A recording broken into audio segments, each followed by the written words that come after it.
near Fayetteville, West Virginia, his parachute did not open. He lived, and he's here tonight to tell us about it.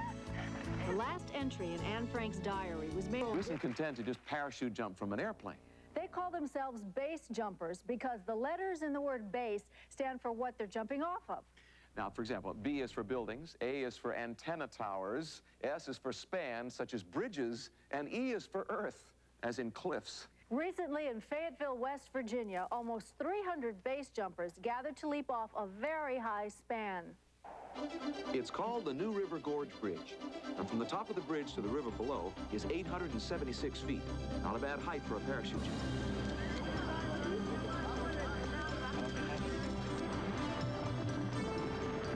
Those guys want to jump off of there, that's fine with me.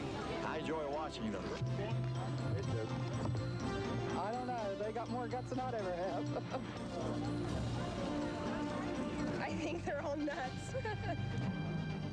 A lot of people think base jumpers are nuts, but last October 15th, 150,000 spectators gathered to watch 295 base jumpers take the leap.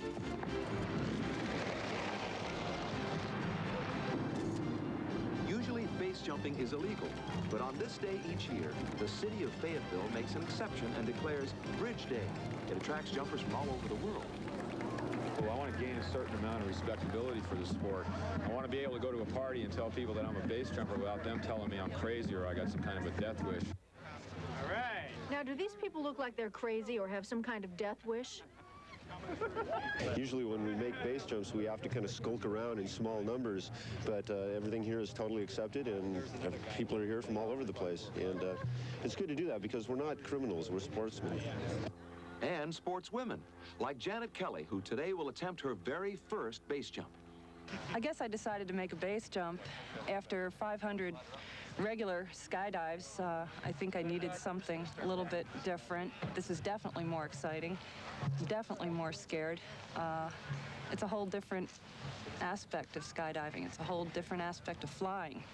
Visually, it's a scary sport, and it looks scary, but you can take precautions. It's like anything else. If you approach it correctly, you can do it without hurting yourself. The difference between skydiving and base jump to the casual observer, of course, is the altitude. That bridge is only 800 feet high, whereas from an airplane, they jump from 12,500 feet, so the time element is really different. You have to react a lot faster. You have to be ready for anything at a second's notice.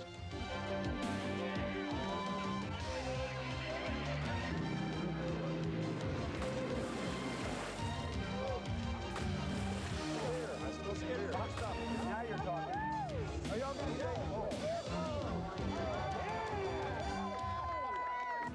The only thing you think about before the jump is the jump. And if you can shut everything out, which you do, it's total concentration, you follow through with it. It doesn't matter how many base jumps you made, you're always a little nervous when you're standing there. Once you're on the other side of the rail, everybody's the same. And you're just thinking about what you have to do, what the time element is, and you're just trying to center your attention on what you're doing and be safe. I've walked away from a lot of them. You stand there, you look over the edge, and you go, no, it just doesn't feel good, and you just walk back down the stairs. You just have to, when you're ready, the vibes are good, feels good, you just do it. Janet had been about to jump when a spectator brushed against her chute and partially deployed it. Somebody just kind of said, you dumped, which is a bad feeling, and I turned around and I had dumped, and I was just laying there on the bridge. So I had to repack. So that set me back a little bit, time-wise, patience-wise. Ready, set. Meanwhile, a daring tandem jump took place.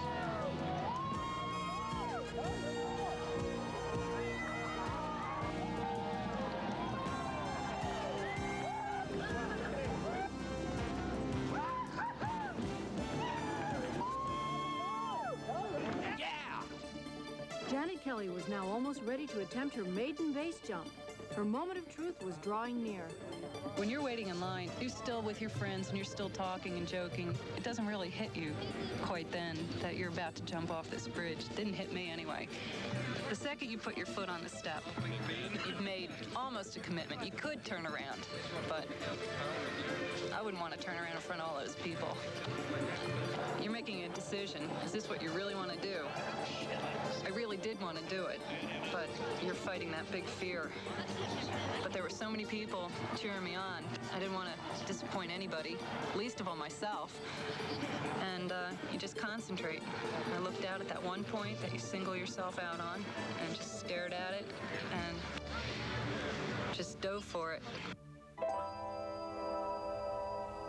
Time stops. It seemed like it was a good long delay, and I know it was probably less than a second, but it's different when you're in that position. And the whole thing just goes so fast in slow motion, if that makes any sense. I think the happiest moment was when I had a good canopy over my head. Once you're under a good canopy, now the fun really starts, because then you're just flying down there.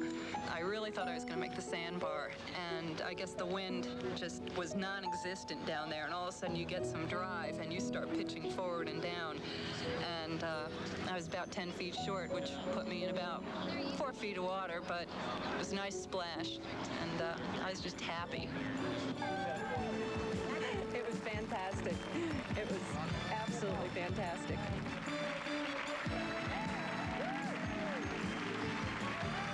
There were 645 jumps made that day, but by far the most amazing was made by 43-year-old John Winkler. John's all set to jump, and here he goes. He pulls his ripcord, but the chute doesn't deploy. He's simply falling. Oh my gosh! Is he okay? Are you sure?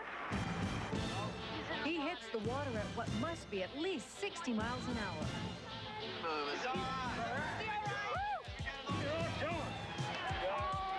A rescue boat is racing to John Winkler's aid. The spectators are stunned. They've reached John and are pulling him aboard the rescue boat. He's moving. He seems to be all right. John Winkler has survived uninjured. I'm glad to be here. A little cold and wet, but glad to be here.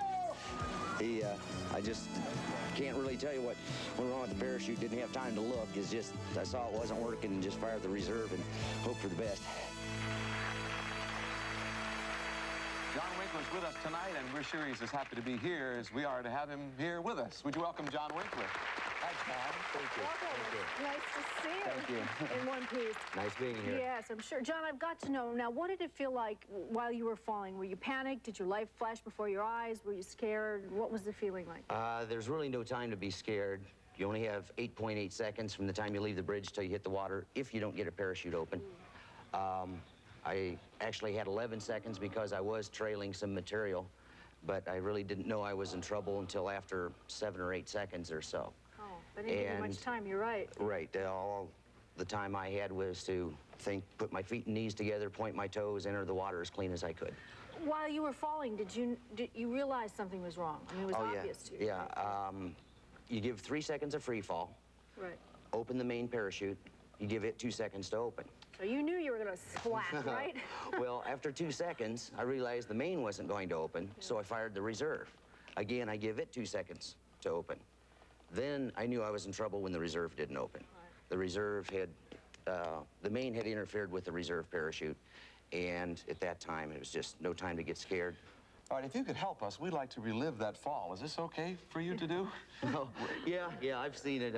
All right, we have that footage right here, and as we watch, will you tell us what's happening? I'm just ready to launch.